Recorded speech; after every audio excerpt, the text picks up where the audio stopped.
Bismillahirrahmanirrahim. Assalamualaikum warahmatullahi wabarakatuh.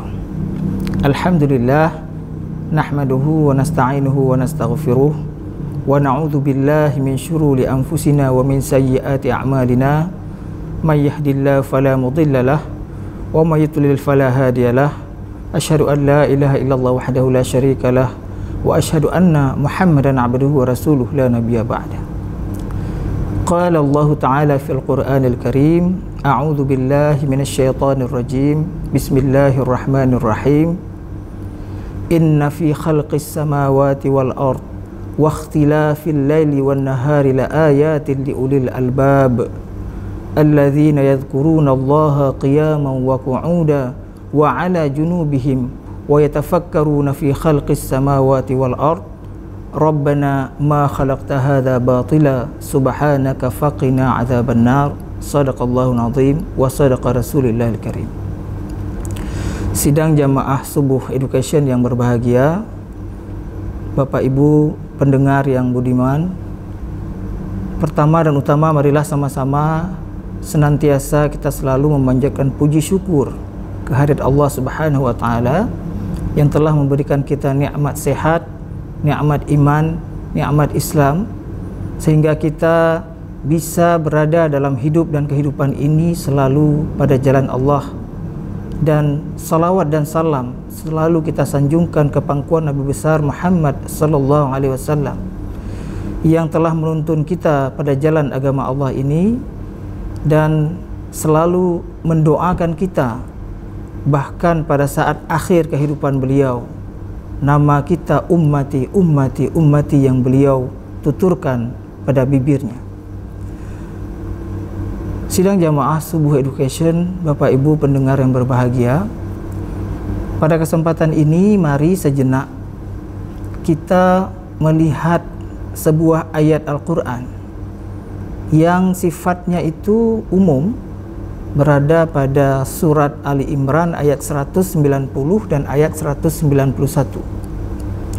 di mana Allah Subhanahu wa taala berfirman, inna fi khalqis samawati wal ard wa ikhtilafil laili wan nahari laayatin liulil albab, bahwa sesungguhnya dalam penciptaan langit dan bumi ini dan dalam silih bergantinya malam dan siang terdapat tanda-tanda kebesaran Allah. Bagi siapa? Bagi orang-orang yang berakal. Lalu di ayat berikutnya 191 Allah menjelaskan siapa orang yang berakal itu. Alladzina yadhkurunallaha qiyaman wa qu'udan wa 'ala junubihim. Orang-orang berakal itu adalah orang-orang yang selalu mengingat Allah pada saat mereka duduk, pada saat mereka berdiri, pada saat mereka berbaring. Wa yatafakkaruna fi khalqis samawati wal ard, dan mereka memikirkan penciptaan langit dan bumi ini. Mereka gunakan logika mereka untuk memikirkan betapa besar keagungan Allah dalam penciptaan langit dan bumi. Lalu mereka berkata, Rabbana ma khalaqta hadza batila. Ya Allah, sesungguhnya semua ini tidak Engkau ciptakan dengan sia-sia. Dan orang-orang yang berakal, yang menggunakan akal yang dianugerahkan oleh Allah kepada dirinya, itu selalu menghubungkan antara satu ciptaan Allah dengan keagungan yang menciptakannya. Ketika dia melihat gunung, dia bukan melihat tingginya gunung itu, tapi dia melihat betapa tinggi zat yang menciptakan gunung itu. Ketika dia melihat langit, begitu banyak bintang-bintang.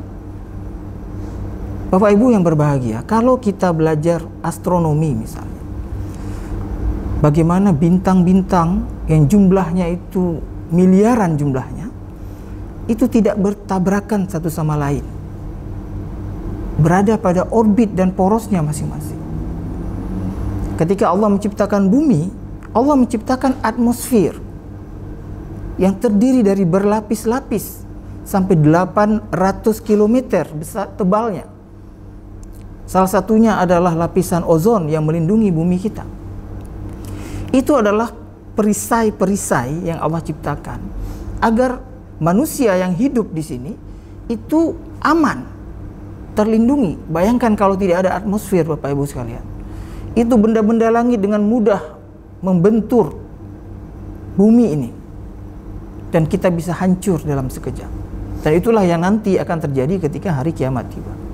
Nah, itu kalau kita melihat jauh ke angkasa luar. Bagaimana kalau kita melihat dekat sekali ke dalam diri kita? Hari ini kita akan bicara tentang topik kesehatan. Ternyata sidang jamaah Subuh Education dan Bapak Ibu yang berbahagia, di dalam tubuh kita yang begitu dekat dengan kita, kebesaran Allah begitu melimpah ruah yang kadang-kadang kita lupa. Dalam sebuah hadis, Rasulullah SAW menyampaikan kepada kita, mengajarkan kepada kita bahwa ada dua nikmat yang diberikan oleh Allah yang sering dilupakan oleh kita manusia. Apa itu? Yang pertama, nikmat kesehatan, dan yang kedua, nikmat waktu luang. Hadis riwayat Bukhari. Ternyata benar bahwa kita sering sekali melupakan nikmat kesehatan yang Allah berikan kepada kita. Kita sering sekali melupakan nikmat waktu luang yang Allah berikan kepada kita. Nikmat mata, kapan kita sadar bahwa mata itu begitu penting? Ketika kita mulai kabur, ketika kita mulai uzur, ketika mata kita sakit, ketika penglihatan kita terganggu, bahkan ketika kita sudah buta, baru kita sadar, wah, ya Allah, betapa pentingnya nikmat mata ini. Kita begitu mudah membeli berbagai macam gadget dengan kamera yang luar biasa. Ada yang 10 megapiksel, ada yang 34 megapiksel. Pernahkah kita tahu mata kita jauh berpuluh-puluh kali lipat daripada gadget yang paling canggih yang ada saat ini? Begitulah kemampuan mata yang diberikan Allah kepada kita. Tapi kita jarang mensyukurinya. Kita punya nikmat lisan, kita bisa berbicara. Kita lupa bahwa itu adalah nikmat Allah yang sangat berharga. Sehingga kita baru ingat bahwa kita punya lisan yang bermanfaat ketika kita mulai terganggu bicaranya. Begitu juga nikmat gigi, kita baru sadar bahwa gigi itu sangat berperan dalam hidup kita. Kita mengunyah makanan dengan gigi, kita mengeluarkan suara-suara dengan bantuan gigi-gigi kita, dinding-dinding mulut kita. Kapan kita baru ingat bahwa itu penting? Ketika gigi kita itu sudah mulai sakit. Kita tidak bisa mengunyah, kita tidak bisa beraktivitas. Baru kita sadar bahwa, ya Allah, ternyata gigi ini penting sekali. Sidang jamaah Subuh Education, Bapak Ibu yang berbahagia, mari kita lihat ke dalam diri kita. Saat ini seluruh dunia sedang mendapatkan ujian dan cobaan dari Allah berupa pandemi COVID-19. Dunia ini tidak akan kembali lagi seperti sebelum pandemi. Kita sekarang hidup dalam kondisi virus SARS-CoV-2 berada di sekitar kita. Begitu juga kehidupan kita di kampus. Dalam proses akademik belajar mengajar, dalam Tridharma perguruan tinggi, ada mengajar di sana, ada pendidikan, penelitian, dan pengabdian. Jadi 3, pendidikan, penelitian, dan pengabdian kita lakukan dalam kondisi pandemi. Oleh karena itu, kita harus memperhatikan kondisi kesehatan fisik dan ruh kita, kondisi kesehatan jasmani dan rohani kita. Betapa besar pengaruh ruh dalam diri kita, sehingga penyembuhan sebuah penyakit pun, penyembuhan suatu penyakit pun akan ditentukan oleh kondisi kejiwaan seseorang. Dalam banyak penelitian, clinical trial mencoba satu jenis obat, selalu peneliti dalam bidang kesehatan menggunakan placebo, yaitu kapsul atau tablet yang menyerupai obat yang isinya tepung. Dan ketika dicobakan kepada pasien, ternyata pasien yang yakin bahwa dia akan disembuhkan oleh Allah, sembuh hanya dengan placebo. Kenapa? Karena dia punya keyakinan yang tinggi akan kesembuhan dirinya.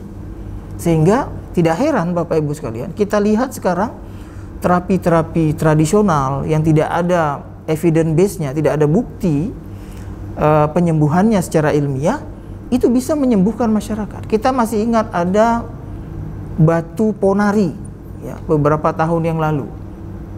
Dia disambar petir, kemudian ada batu, lalu dia celupkan ke dalam air. Itu orang puluhan ribu datang berobat sampai antri. Bahkan tukang parkir di depan rumahnya itu bisa sampai kaya karena ramainya orang datang. Padahal dia hanya mencelupkan batu ke dalam air putih, lalu air itu diminumkan kepada pasien. Muncullah testimoni, oh saya sembuh, sehingga datang ribuan orang, puluhan, belasan ribu orang datang.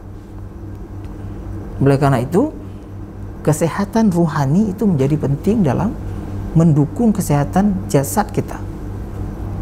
Dalam masa pandemi ini, banyak orang tidak percaya dengan COVID-19. Banyak orang tidak percaya dengan virus SARS-CoV-2. Kami selalu menyampaikan kepada masyarakat bahwa pada saat malaria puluhan ribu tahun yang lalu muncul pertama kali, tidak ada orang percaya malaria itu penyakit. Pada saat itu dituduhkan bahwa ada orang digigit nyamuk, kemudian tiba-tiba dia demam, panas dingin, lalu tidak sadarkan diri, kena malaria cerebral dia, lalu meninggal. Itu dituduhkan itu adalah guna-guna. Ada dukun, ada orang pintar dari suku A mengirimkan guna-guna kepada suku B sehingga mereka meninggal. Tidak ada yang percaya dengan plasmodium yang menyebabkan malaria. Begitu juga ketika demam berdarah muncul. Tidak ada orang percaya dengan virus dengue yang menyebabkan demam berdarah. Ada nyamuk Aedes aegypti namanya, lalu menggigit manusia, lalu manusia bisa tertular dengan virus, lalu keluar darah bintik-bintik dari kulitnya, keluar darah dari telinganya, keluar darah dari anus, buang air besar. Tidak ada yang percaya itu. Diduga itu adalah bisnis para dukun. Diduga itu adalah senjata biologis. Nah, itu juga yang terjadi dengan COVID-19 saat ini. Sekarang saya tanya kepada para pemirsa, para pendengar, siapa yang hari ini tidak percaya dengan malaria? Tidak ada. Siapa yang hari ini tidak percaya dengan demam berdarah? Tidak ada. Semua percaya dengan penyakit itu. Nah, apakah kita harus menunggu ratusan tahun supaya COVID-19 ini dipercaya? Ribuan tahun supaya COVID-19 diyakini sebagai satu penyakit? Apakah kita harus berkutat dengan teori konspirasi? Duduk di warung kopi, lalu muncullah berbagai teori intelijen kontra intelijen yang begitu luar biasa. Sementara virus itu berada di sekitar kita. Oleh karena itu, pada kesempatan ini saya ingin mengajak kita semua. Mari kita baca lagi, kita belajar lagi secara ilmiah bahwa penyakit ini ada di tengah kita dan harus kita hadapi sama-sama. Orang yang memang tidak percaya dan mengingkarinya, itu tidak ada jalan untuk meyakini mereka. Dia sudah punya keyakinan, sudah terpatri dalam hatinya bahwa ini ya rekayasa. Bahkan saya katakan, walaupun virus ini yang ukurannya kecil, nanometer, tidak bisa kita lihat, diperbesar oleh Allah sebesar sapi misalnya, dia lewat di halaman orang yang tidak percaya itu, dia tetap tidak percaya.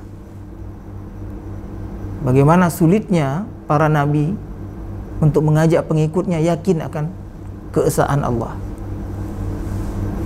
Ya, bukti kebesaran Allah ada di mana-mana. Nah, COVID-19 ini sudah menimbulkan kematian dan gangguan terhadap kita dalam beribadah di mana-mana. Kita sebagai akademisi, orang-orang yang beraktivitas di kampus, baik dosen, pegawai, mahasiswa, itu harus menjadi agent of change, unsur-unsur perubah dalam masyarakat. Bagaimana kita mengedukasi masyarakat? Karena sebenarnya virus ini sifatnya lemah. Ini makhluk Allah yang sangat lemah. Bapak Ibu bisa melihat kita manusia, kita punya mata, kita punya telinga, kita punya hidung, kita punya kaki, kita punya pencernaan, kita punya sel. Virus ini tidak punya dia. Dia hanya kumpulan materi genetik, ya, DNA dan RNA. Kalau pada virus SARS-CoV-2 ini adalah RNA, ya, untayan yang sangat kecil, lalu dibungkus oleh dinding selnya, dibungkus oleh envelope-nya. Bahkan virus itu diperdebatkan oleh para ahli, dia dimasukkan ke dalam benda hidup tidak memenuhi syarat, dia tidak punya ribosom untuk memproduksi sel tubuhnya, tidak bisa memperbanyak diri dia dengan dirinya sendiri.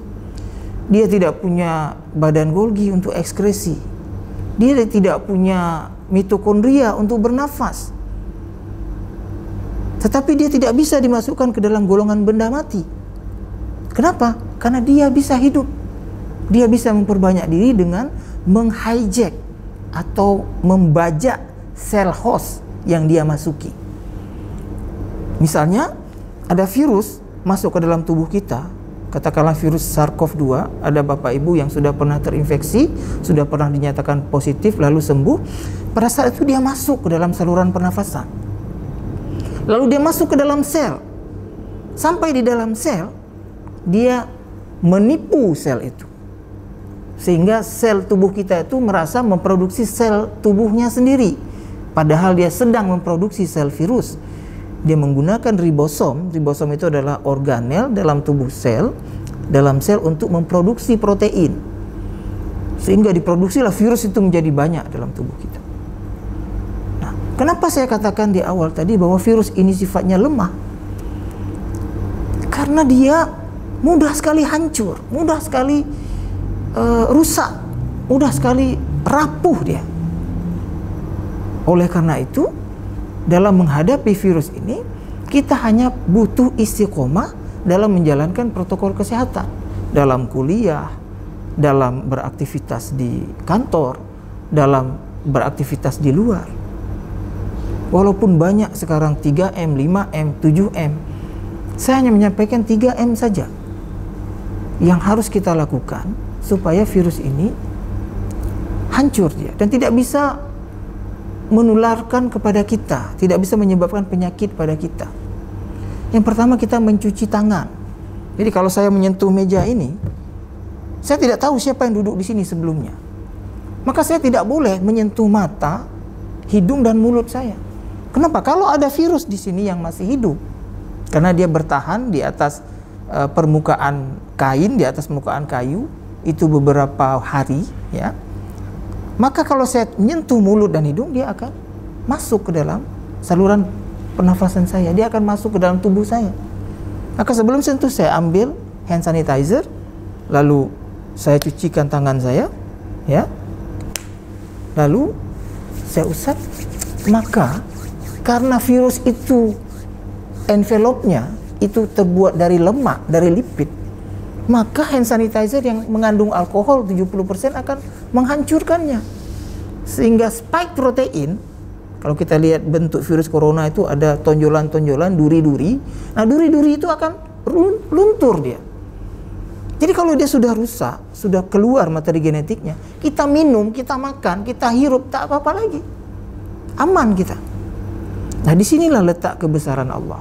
Allah menciptakan musuh berupa virus bagi kita, tetapi diberikan senjata kepada kita berupa akal. Makanya di dalam surat Ali Imran 190 tadi disebutkan oleh Allah bagi orang-orang yang berakal. Jadi tanda-tanda kebesaran Allah itu akan muncul, akan terlihat di permukaan hanya bagi orang-orang yang berakal, yang menggunakan akalnya. Ketika orang mengatakan, bagaimana kita bisa mengetahui virus ini? Bagaimana kita bisa membedakannya? Bagaimana Anda bisa mendeteksinya? Ditanya kepada kami yang orang medis, ditanya kepada kami yang dokter, ditanya kepada kami yang bekerja di laboratorium. Saya menjawab dengan satu jawaban yang sangat meyakinkan, bahwa kita, Bapak Ibu sekalian, bisa mendeteksi virus ini karena satu sebab saja. Apa itu? Karena kebesaran Allah. Karena Allah menciptakan struktur genetik setiap makhluk hidup itu berbeda. Struktur genetik kita beda dengan virus SARS-CoV-2 penyebab COVID. Berbeda dengan influenza. Berbeda dengan malaria, ya, dengan plasmodium. Berbeda dengan hewan-hewan lain. Berbeda dengan seluruh bakteri lain. Setiap makhluk hidup itu punya susunan DNA, punya susunan RNA yang spesifik urutan basanya. Jadi urutan basa tertentu hanya milik virus influenza. Tidak ada pada virus lain, tidak ada pada bakteri lain, tidak ada pada makhluk hidup lain. Begitu juga dengan SARS-CoV-2 ini.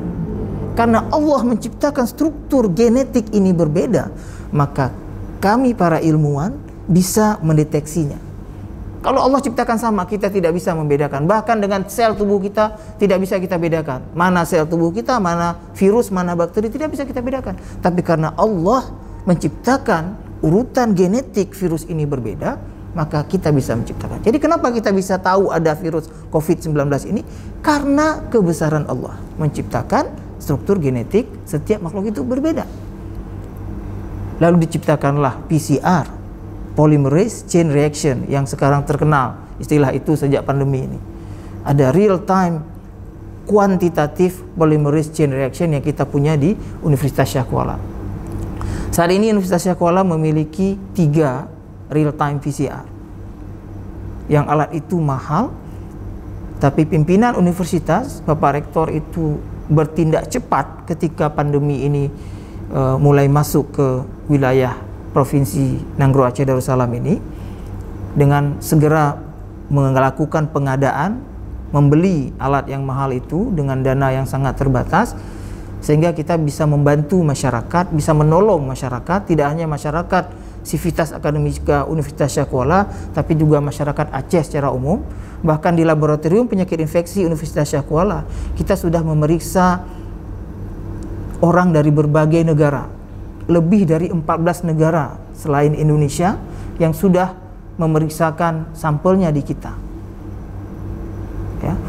Dari berbagai provinsi yang datang ke sini, kita bisa melayani masyarakat di daerah, kita bisa melayani tamu-tamu yang datang ke provinsi ini, dan itu jauh sebelum orang lain punya alat itu. Kami ingat sekali pada saat itu kita hanya punya 2 real time PCR yang difungsikan untuk pemeriksaan COVID di balik Bankes Aceh dan di Laboratorium Penyakit Infeksi Dr. Imai Indra Universitas Syah Kuala.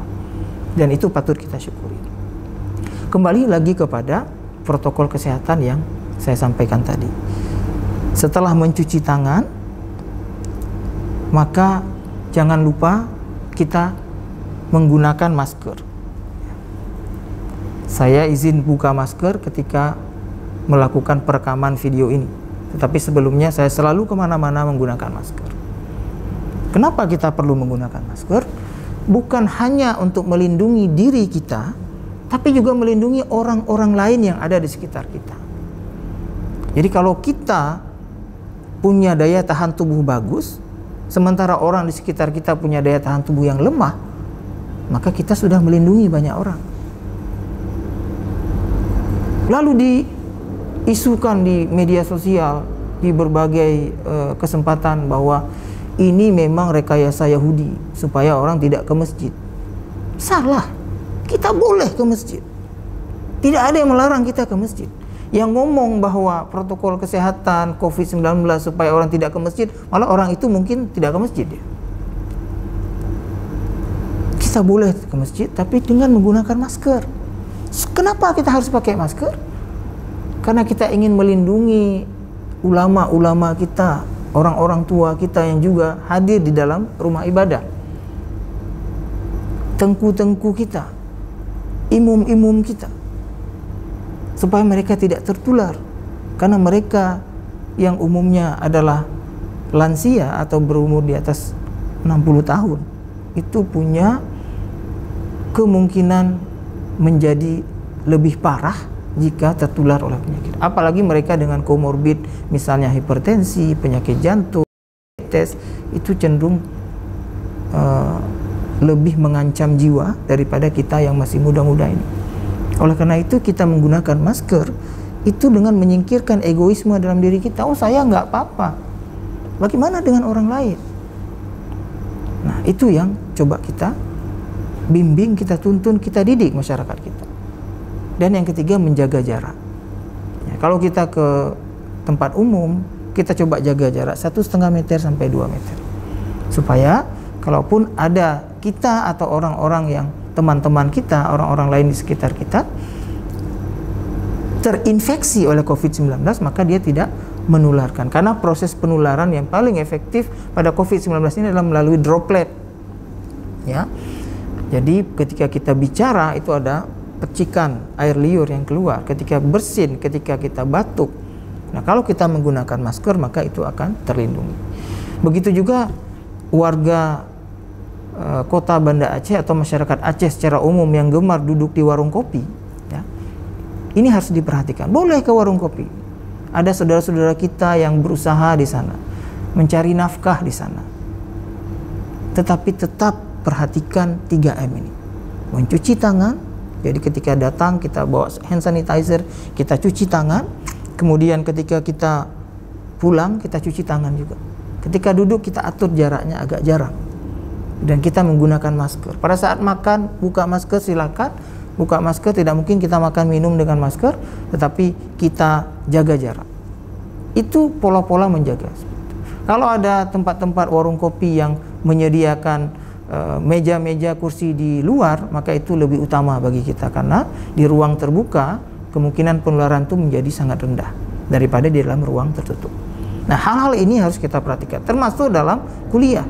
Sekarang Universitas Syakuala sudah mulai mengadakan praktikum kuliah dengan mata kuliah tertentu secara luring, secara tatap muka. Di fakultas kami, di Fakultas Kedokteran, itu juga sudah mulai. Tetapi protokol kesehatan tetap diterapkan. Nah, jangan lupa, selain protokol kesehatan, kita juga menganjurkan masyarakat untuk melakukan vaksinasi. Vaksinasi ditujukan untuk meningkatkan daya tahan tubuh kita.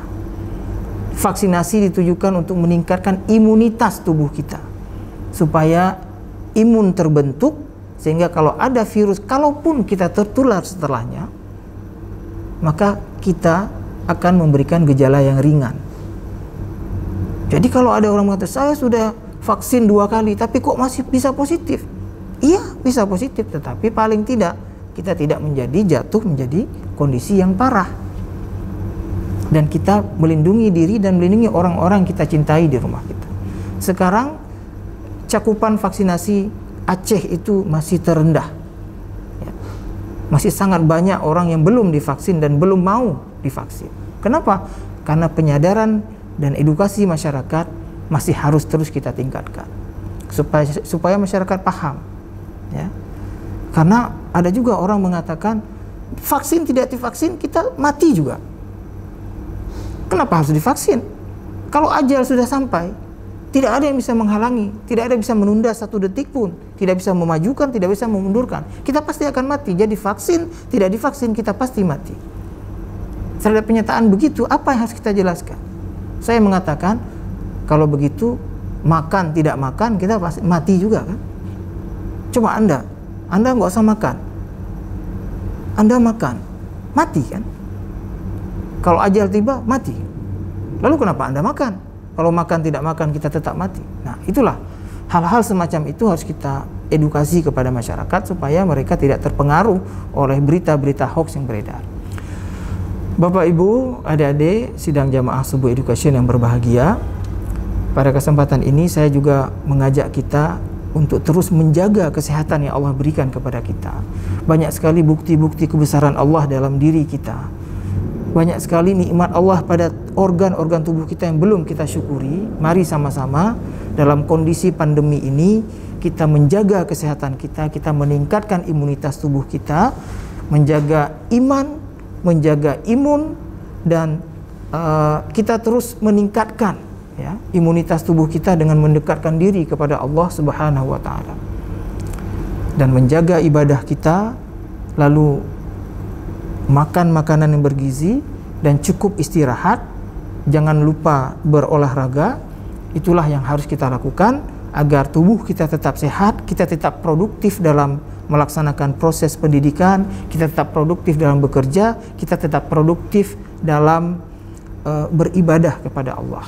Semoga Allah menjaga kesehatan kita dan menjadikan kita termasuk golongan hamba-hambanya yang selalu mensyukuri nikmat sehat yang ada pada diri kita. Demikian yang bisa saya sampaikan. Semoga ada ibrah dan manfaat bagi saya dan adik-adik sidang jamaah subuh education dan pendengar sekalian. Yang baik datangnya dari Allah dan yang salah murni adalah kekurangan dan kelemahan saya sebagai manusia. Saya akhiri dengan hadanallahu wa iyyakum ajma'in. Wassalamualaikum warahmatullahi wabarakatuh.